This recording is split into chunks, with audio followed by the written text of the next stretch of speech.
j'espère que vous allez bien. On se retrouve aujourd'hui pour Cricri Reporter. Nous sommes dans l'atelier d'Isaro et nous allons découvrir un peu plus sur cette marque. Alors, bonjour Isabelle, merci beaucoup de nous accueillir dans ton atelier. Bonjour. Je vais te poser une première question pour celles qui ne te connaissent pas ou qui ne connaissent pas ta marque. Qui es-tu et que fais-tu comme activité professionnelle ? Isabelle Roulops, j'ai créé et fondé la marque Isaro. Et donc je fabrique des couleurs à l'huile et des aquarelles qui sont destinées aux artistes peintres. Alors j'ai une autre question. Quand et comment as-tu débuté avec la production des aquarelles ?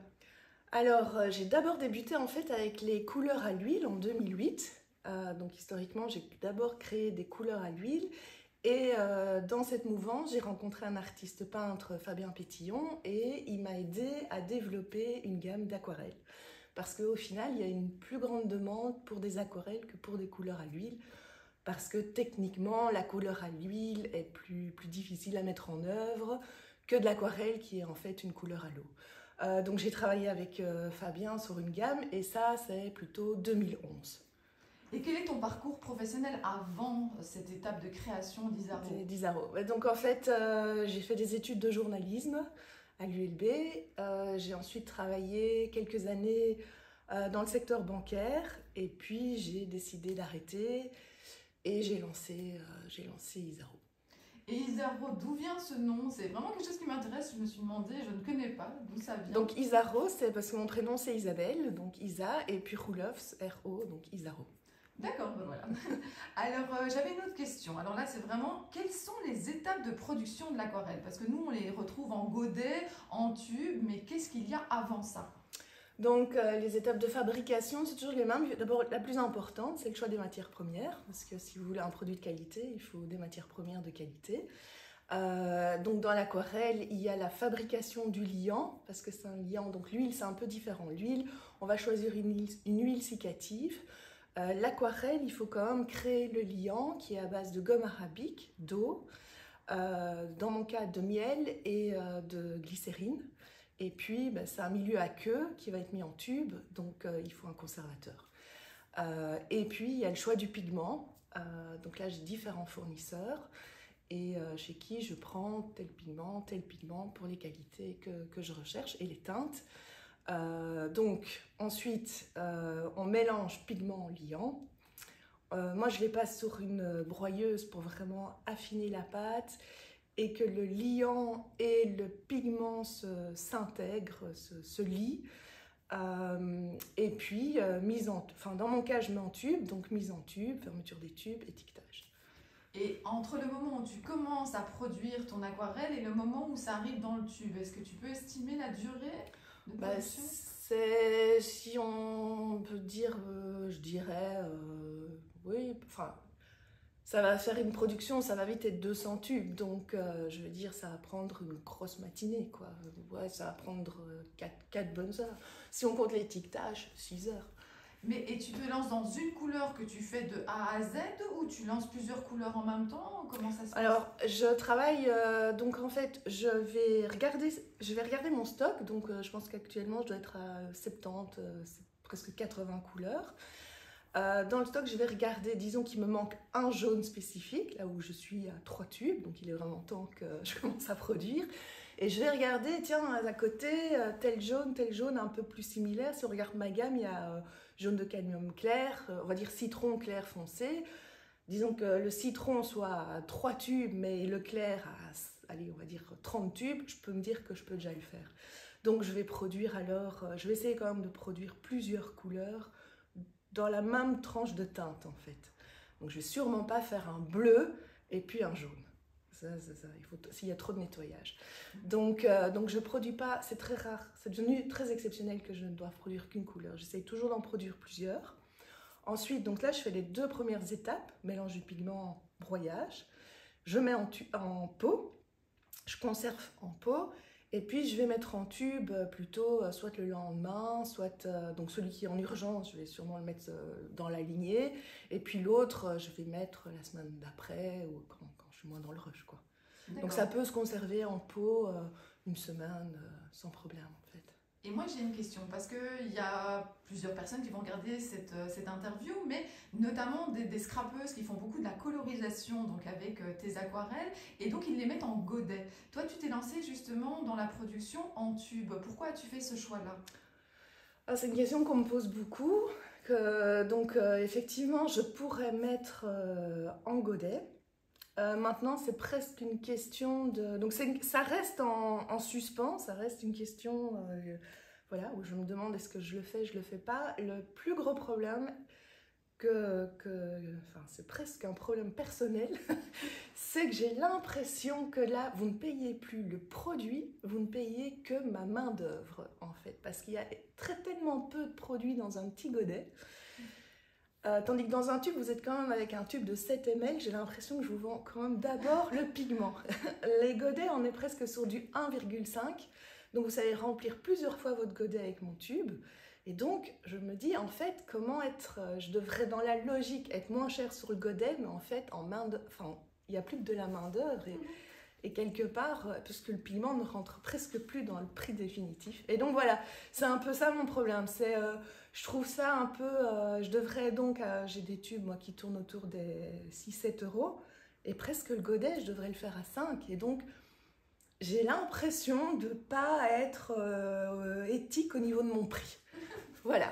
Mais justement, pour moi, je fais les godets et je trouve ça vraiment très très simple à faire. Donc je te posais la question juste un peu par curiosité, mais honnêtement, et j'en reparlerai dans une autre vidéo où je vous montrerai un petit peu les aquarelles que je possède, et notamment j'en ai beaucoup d'Isaro. Je me suis fait mes godets moi-même, on en parlait tout à l'heure, je t'avais un peu montré ce que j'avais, et franchement c'est super simple à faire. Et justement, comment est déterminé le prix? C'est-à-dire que si je me trompe pas, tu as des séries, mais comment est-ce que tu détermines que c'est une série 1, 2, 3 et donc ça détermine le prix? C'est le pigment. Le prix du pigment. Donc il y a des pigments qui sont bon marché.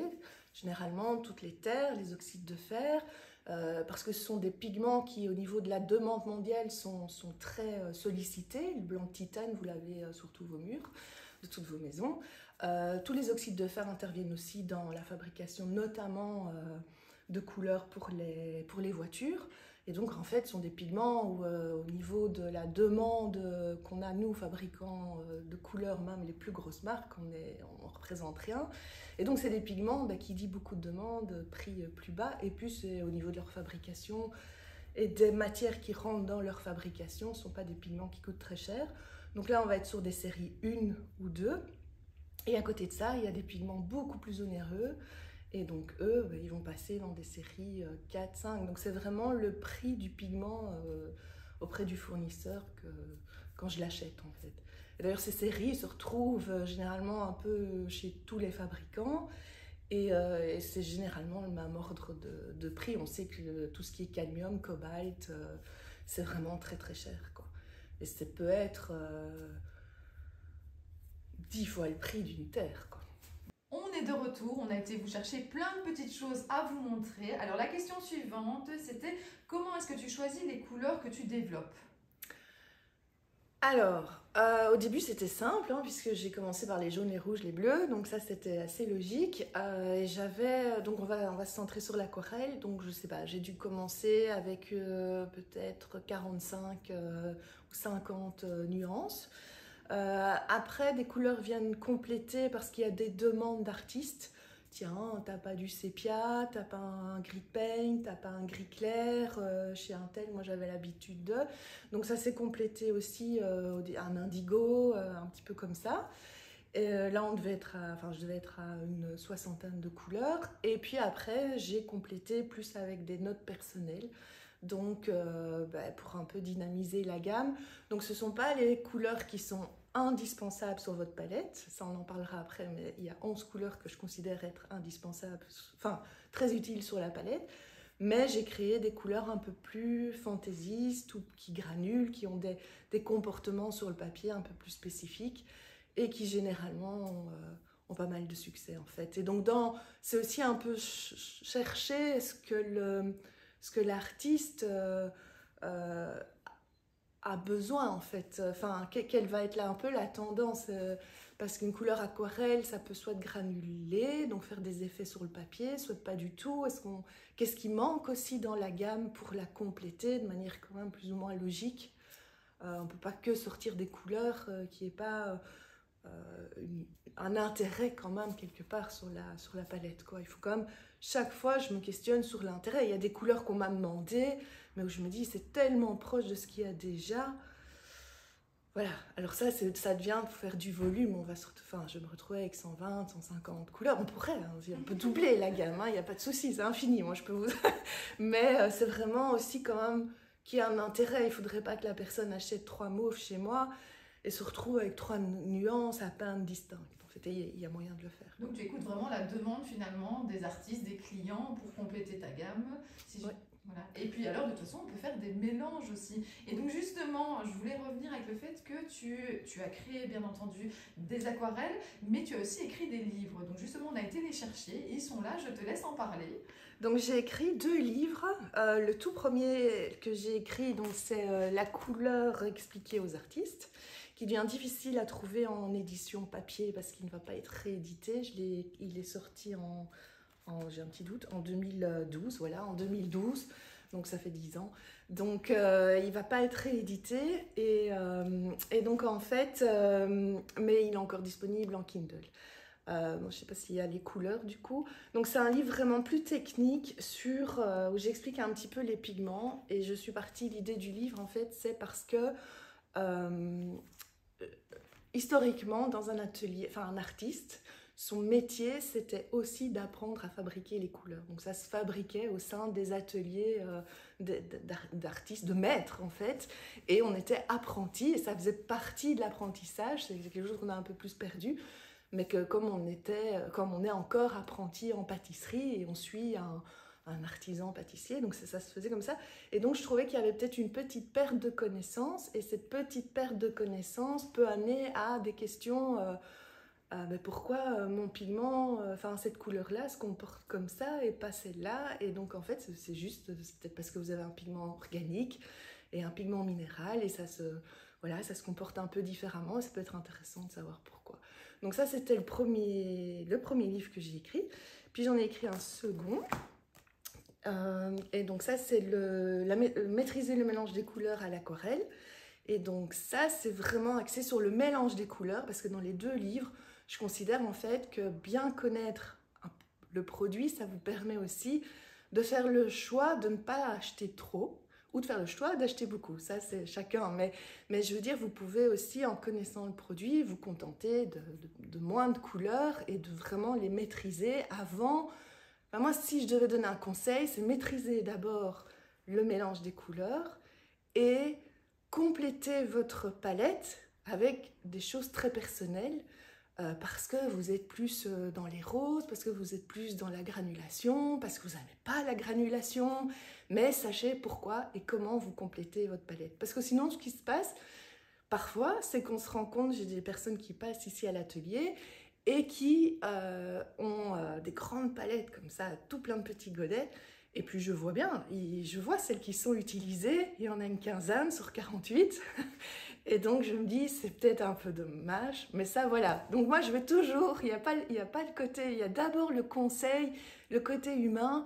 Et donc je ne vais pas vous dire acheter toute ma gamme. Vous pouvez, mais c'est pas ce que je vais conseiller en premier, jamais. Mais je rigole aussi parce que je suis comme ça. J'ai une grande collection d'Isaro et d'autres aquarelles. Et c'est vrai que c'est un peu tout le temps les mêmes couleurs qu'on utilise surtout. Comme je t'expliquais aussi, moi c'est en fonction des collections de scrapbooking, je m'adapte un petit peu. Mais depuis que j'ai ce livre, parce que les 2 livres que tu as montrés, c'était ceux que j'avais apportés. Après tu vas en montrer un autre.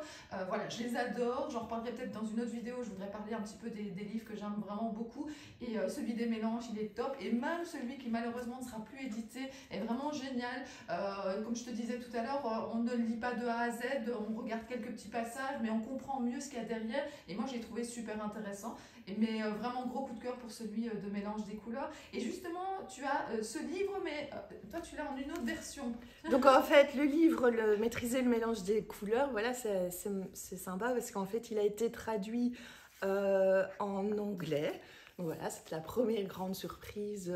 Je suis la première étonnée hein, avec Fabien, parce que je coécris souvent avec Fabien. Enfin, les 2 ont été coécrits avec Fabien. Donc il a été en anglais. Et alors la deuxième grande surprise, ça c'est quand même assez exceptionnel, c'est le livre qui a été traduit en chinois. Et donc voilà, je vais avouer que l'intérieur est assez rigolo. On peut s'amuser à essayer de comprendre quelque chose. Alors moi je pourrais pas vous dire s'ils ont bien traduit, hein, mais voilà. Et il va être prochainement, il va sortir en espagnol. D'accord, ben voilà. Et les petites boîtes que tu as là justement, parce qu'on va donc, parler un petit peu des produits. Voilà, les petites boîtes. Donc j'ai le coffret, donc dans le livre Maîtriser le mélange des couleurs à l'aquarelle, on est parti sur 11 couleurs. Donc on n'est pas parti non plus sur les 3 ou 4 couleurs primaires, jaune, parce que c'est quand même assez complexe avec 4 couleurs ou 3 couleurs. J'ai 4 parce qu'en fait je trouve qu'il faut déjà 2 rouges. Un qui tire plus sur le rose, un qui tire plus sur le jaune pour avoir des beaux oranges et des beaux mauves. Mais c'est un détail, c'est expliqué je crois dans le livre. Mais, et donc en fait ici c'est vraiment une gamme de primaires élargie parce qu'en fait il y a 4 jaunes, 3 rouges et 4 bleus. Donc ça fait 11 couleurs en tout. L'objectif c'était quand même que vous sachiez facilement arriver à des verts, à des mauves, à des oranges. Pas commencer à chipoter parce que là c'est pour il y a plus, je trouve, alors qu'on perd peut-être la partie allez, de création un peu intuitif quoi, qui va sortir si on doit commencer à faire des petits mélanges de petits cœurs pour avoir un beau vert. Donc c'était vraiment plus quelle combinaison pour tel type de verre, un vert très vif ou un vert plus étouffé, plus solide. Alors, on va montrer la boîte. Voilà. Si tu sais pencher encore un petit peu, on va essayer de ne pas faire tout tomber. Voilà, donc ça c'est... Et tu as dit qu'il y avait 11 couleurs? Là, il y a 11 couleurs. Voilà, ça c'est vraiment lié au livre. Donc c'est les premiers mélanges, 2 à 2 généralement. Et puis où on explique aussi un petit peu les couleurs plus spécifiques, comme l'indigo, le gris paint, comment les obtenir déjà en mélange avec ça. Après, si vous êtes fan de gris paint, bien sûr, c'est bien de l'avoir sur votre palette. Pas obligé de chaque fois le recréer. Maintenant, j'ai quelques personnes qui créent déjà leur verre à base de jaune et de bleu et qui mettent en godet. D'accord. Voilà, c'est possible. Et on a une bonne nouvelle justement, ce coffret-là, vous pouvez le gagner. Donc on organise un petit concours avec cette vidéo. Donc si vous avez envie de gagner ce coffret de 11 couleurs, vous pouvez mettre en commentaire « Je participe » et je ferai un tirage au sort pour l'envoyer à une ou un d'entre vous. Donc merci beaucoup Isabelle d'offrir ce coffret. Et donc justement dans le livre, il y a justement ces 11 couleurs. Ce que j'aimais bien, c'est qu'à l'entrée du livre, tu as vraiment la comparaison des couleurs primaires entre plusieurs marques, si je ne me trompe pas. Oui, donc en fait le livre est axé Isaro, enfin on parle des couleurs Isaro. Notamment, mais là je pense qu'on peut le comprendre parce que parfois ça peut être reproché, ah oui c'est très axé Isaro. Bon, oui, j'ai fondé Isaro. Après, je maîtrise vraiment bien mes couleurs. Donc, je donne les équivalences parce que vous les avez peut-être dans d'autres marques. Donc, on va montrer. Il y a un petit tableau que je trouve super intéressant. Moi, je l'ai beaucoup utilisé et vous retrouvez plusieurs marques pour les couleurs primaires, la comparaison et tout ça. Donc, ce livre, vous l'avez bien compris, je l'adore et je pense qu'on peut trouver plein de choses intéressantes dedans. Donc, c'est top. Et donc, justement, si on a envie de se procurer des produits Isaro, comment est-ce qu'on peut faire? Donc, pour les produits Isaro, j'ai soit ma boutique internet, isaro.be, donc voilà, où vous savez commander. Il faut savoir, derrière la boutique, c'est moi. Donc, en fait, votre commande va être préparée. Je vais préparer votre commande.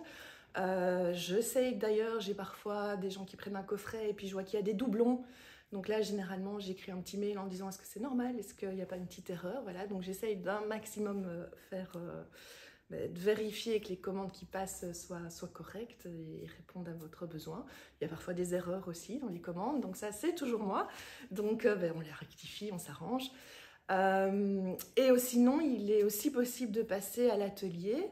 Et donc ça se fait sur rendez-vous, donc sur mon site internet, ou alors il faut m'envoyer un petit email et je vous donne le lien. Je fonctionne avec un système d'agenda et donc vous savez prendre un créneau qui vous arrange. Donc certains jours sont ouverts et ce sont des jours où je sais que je ne vais pas être trop prise dans la production, dans de grosses commandes. Voilà, je dois vraiment, j'allie les commandes, la gestion des commandes vers d'autres magasins et puis d'accueillir les gens parce que quand je vous accueille, je veux que vous soyez bien reçus. Donc je vais avoir le temps et ne pas être entre ma machine et vous. Donc c'est pour ça que ça fonctionne sur rendez-vous et pas comme un magasin classique. Et où se trouve la boutique, enfin l'atelier, j'allais dire la boutique, mais Ouais. l'atelier. Et donc l'atelier, c'est à Braine-l'Alleud, chaussée de Pin. C'est en Belgique. C'est en Belgique, voilà. Oui. Alors ça, je voulais en profiter. Hein. Donc d'abord, je suis ici parce que j'adore les produits, mais c'est vrai que ça fait du bien d'avoir une marque belge et j'avais vraiment envie de la mettre en évidence. Donc voilà, c'est en Belgique. C'est pas très loin de Bruxelles puisque moi j'habite Bruxelles et franchement, en une petite demi-heure, même pas, en fonction de la circulation, j'arrive à Braine-l'Alleud.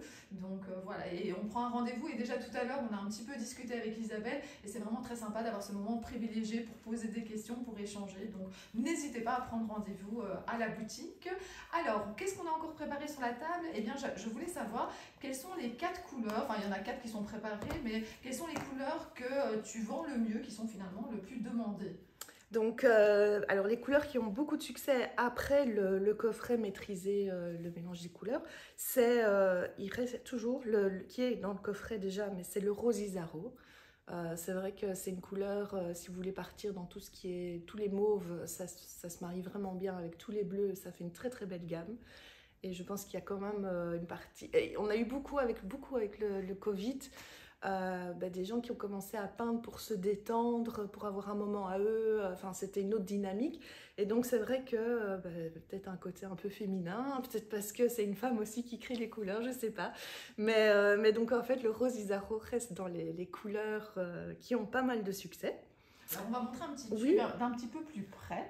Donc vous avez rose Isaro, vous avez aquarelle extra fine au miel d'acacia, donc c'est produit en Belgique, on vous le disait.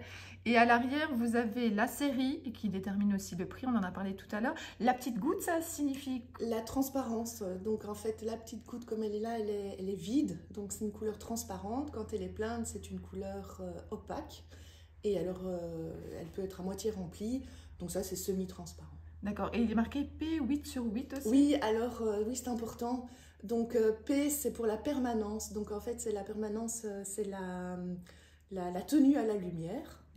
Donc en fait, moi, je travaille toujours avec des pigments qui ont une très bonne tenue à la lumière, parce qu'il y a des pigments qui sont plus fugaces. Alors, généralement, chez les autres marques, c'est souvent noté avec des petites étoiles. 1 étoile, 2 étoiles, 3 étoiles, 4 étoiles. Moi, je trouvais que pour finir, j'ai commencé aussi avec les étoiles en me disant je vais faire comme tout le monde. Et puis en fait, il faut savoir que il y a une vraie cotation qui va de 1 à 8 et qui s'appelle l'échelle des lames bleues. Je pense que j'en parle dans les bouquins. Et en fait, je me suis dit, mais pourquoi ne pas reprendre cette cotation qui est existante, que tout le monde utilise, sauf les fabricants qui mettent des petites étoiles. Et donc, c'est pour ça que c'est P. Donc, j'ai mis 7, 8. Ça veut dire excellent. Le 7, donc, c'est juste que quand c'est très très dilué, la permanence va être un tout petit peu inférieure. Mais bon, ça reste des années. Okay. On n'est pas sur des jours, quoi. Il y a des pigments, ça peut être des jours. Et le PR122, voilà, je vais te remettre devant la caméra. Le PR122, c'est le pigment en fait que j'ai utilisé pour fabriquer cette couleur. Donc, ça a un double intérêt de savoir ce qu'il y a dans le tube. D'abord, c'est peut-être une couleur que vous avez déjà que vous pourriez déjà avoir chez une autre marque. Donc, c'est peut-être pas utile de la racheter tout de suite chez Isaro. Et donc P pour pigment, R pour rouge, et puis 122, ça identifie le pigment. D'accord, donc la première couleur, on l'a dit, donc c'est le rose Isaro qui a beaucoup de succès.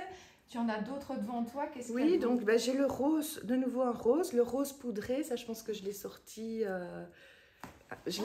l'année passée de mémoire. Donc voilà, de nouveau une couleur qui a eu, ça c'est vraiment une création personnelle en fait. C'est je sentais en fait, parce que je vends beaucoup sur le marché asiatique, je sentais qu'il y avait aussi une demande il y a beaucoup de fleurs, ils peignent beaucoup de fleurs, et donc de nouveau, je sentais qu'il y avait une demande sur un rose peut-être plus poudré, j'ai envie de dire. Donc voilà, j'ai vraiment créé cette couleur-ci. C'est ma couleur préférée. Il faut savoir que quand tout à l'heure je lui ai dit laquelle c'était, voilà, elle me dit justement ça fait partie des 4 qu'elle avait sélectionnées pour nous montrer. Je l'adore. Voilà.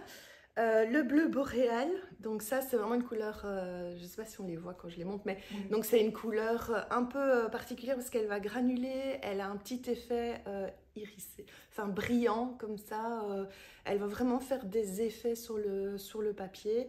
Donc là aussi, c'est une couleur qui fonctionne vraiment bien pour cet effet. C'est aussi une couleur qu'on ne retrouve pas ailleurs. Ça devient vraiment des créations plus personnelles. Autant le rose Isaro, vous pouvez le retrouver dans d'autres marques sous d'autres noms. Mais autant le bleu boréal, le rose poudré, c'est vraiment plus personnel.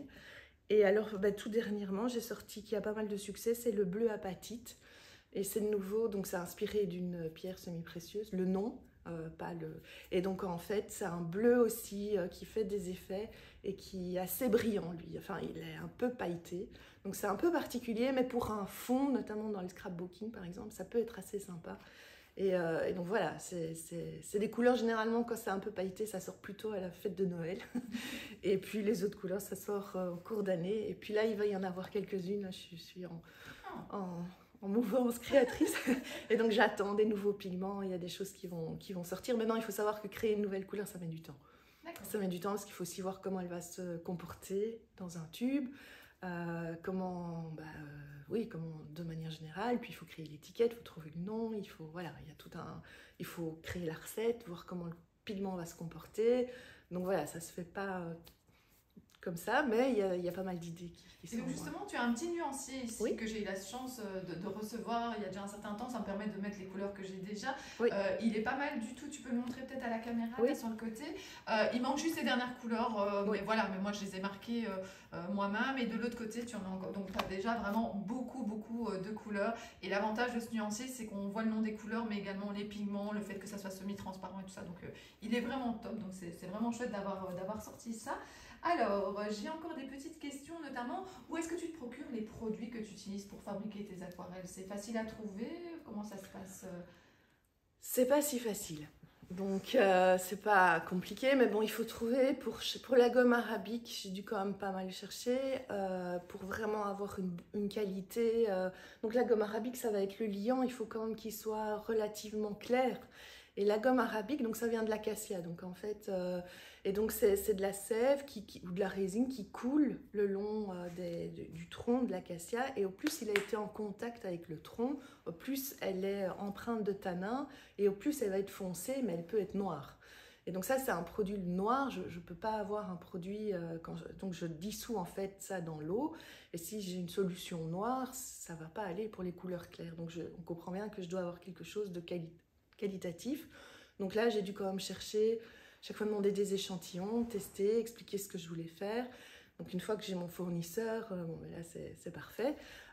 Et donc ça c'est pour le liant. Après, il a fallu faire la même chose pour les pigments, c'est-à-dire trouver les pigments. Il faut savoir aussi que ça, c'est ce que j'expliquais, enfin dont on parlait, mais c'est toujours des grosses quantités en fait. C'est très difficile d'acheter 1 kilo. Alors c'est encore plus difficile d'acheter 200 grammes, quoi. Donc, mais donc même 1 kilo, 2 kilos, ça se vend par 25 kilos normalement. Donc si on est sur des pigments vraiment chers, ça fait déjà un budget. Donc il faut être sûr de ce qu'on va acheter, de ce qu'on va en faire. Et donc c'est pas toujours évident. J'ai quand même des fournisseurs qui sont OK maintenant pour me vendre par plus petite quantité que 25 kilos. Mais c'est pas toujours facile en tant qu'artisan c'est plus les quantités, en fait. C'est la qualité et puis les quantités. Il faut que les deux se matchent, quoi. Et alors, les tubes, il faut quand même trouver les tubes. Donc ça, les quantités aussi, c'est au départ, mais c'est tout de suite par 35, 50 000 tubes. Donc, il faut être sûr de vendre. Donc voilà, je dirais que c'est plus parfois les quantités que de trouver les fournisseurs, en fait. C'est celui qui va être OK pour vendre, pas par 25 kilos, 50 ou 100. Hein. Ça, voilà. Est-ce que tu as des projets dont tu peux nous parler? Tu as déjà parlé du fait que tu étais en train de développer des nouvelles couleurs. Est-ce qu'il y a autre chose dans ton actualité dont tu voudrais parler? Je pense que là, pour le moment, ça va être le plus gros travail, ça va être de développer les nouvelles couleurs. Donc, je pense que là, ça a été donc déjà toute la partie recherche, de nouveau, des pigments. Et donc, je pense que je vais vraiment travailler sur ça pendant l'été. C'est une bonne période aussi, ça paraît un détail, mais en fait, en hiver, on n'a pas la bonne luminosité. Enfin, aujourd'hui, c'est une bonne journée aussi, il y a du soleil. Parce que, voilà, il faut voir comment on va donner la couleur. Donc, je pense que je vais essentiellement travailler sur ça. Maintenant, il y a toujours des projets, il y a toujours des envies. Voilà. Est-ce qu'il y a d'autres choses, d'autres produits qui vont sortir? Je ne sais pas encore. Et donc justement, où est-ce que tu travailles, où est-ce que tu produis? Donc tu as un atelier consacré rien qu'à ça. J'ai un atelier que je consacre rien qu'à ça, donc en fait, c'est là aussi où je vous reçois. Et donc en fait, oui, j'ai mon atelier où je produis, je mets en tube, et puis j'ai tout mon stock. Et donc justement, j'en profite pour dire qu'après, on va faire un petit tour dans l'atelier, puis elle va nous montrer un petit peu le fonctionnement d'une des machines. Je pense qu'on a fait le tour de tout ce qu'on avait à dire. Bon, on pourrait continuer à parler des aquarelles pendant très très longtemps. Est-ce que tu as quelque chose que tu voudrais rajouter avant qu'on fasse le tour de ton atelier? Alors, à rajouter, la seule chose que je pourrais dire, c'est, j'espère que on l'aura transmis dans la vidéo qu'on est en train de faire, mais c'est qu'il y a vraiment un côté, parce que parfois, c'est vrai que je pense j'ai remarqué d'ailleurs, que Isaro, on pense qu'il y a énormément enfin, je dis pas qu'il y a énormément d'employés, mais en fait, que c'est peut-être plus gros que ce que ça me paraît, parce que j'ai eu des retours de clients qui me disent « Ah oui… Enfin, votre staff s'est trompé dans ma commande. » Ah ben non, c'est moi.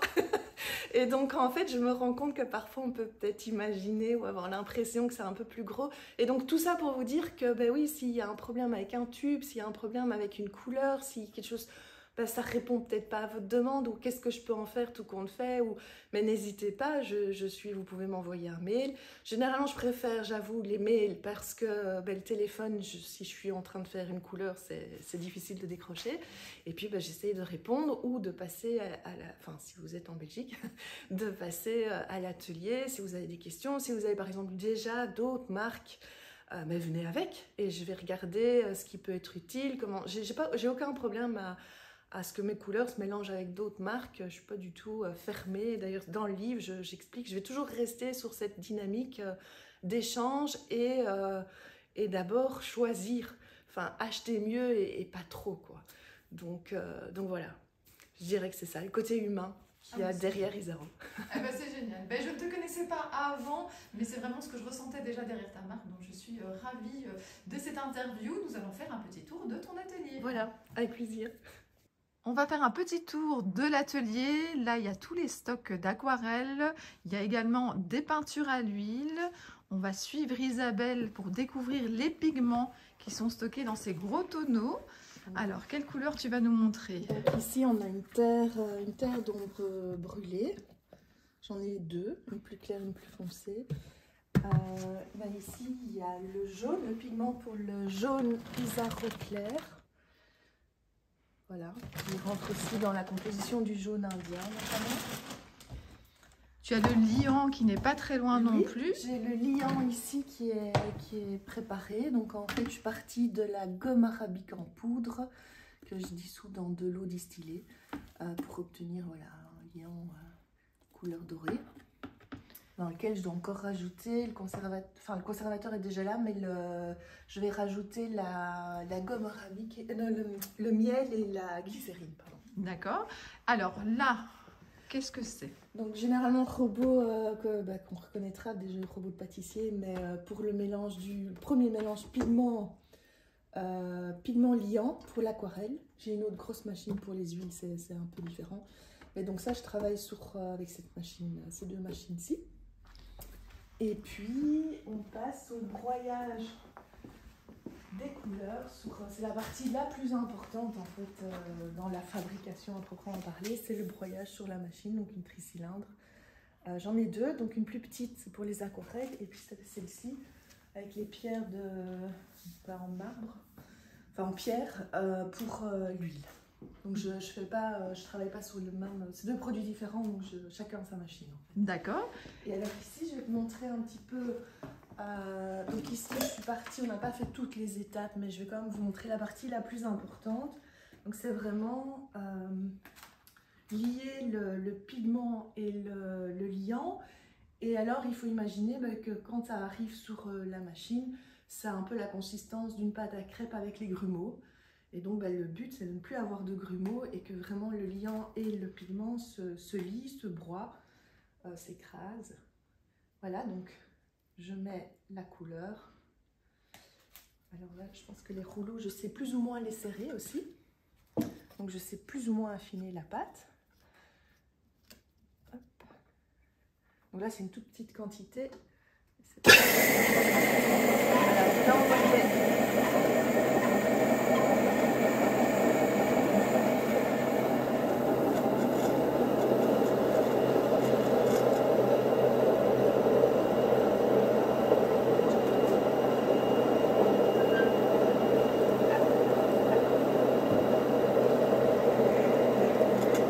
Normalement, je règle un peu mieux.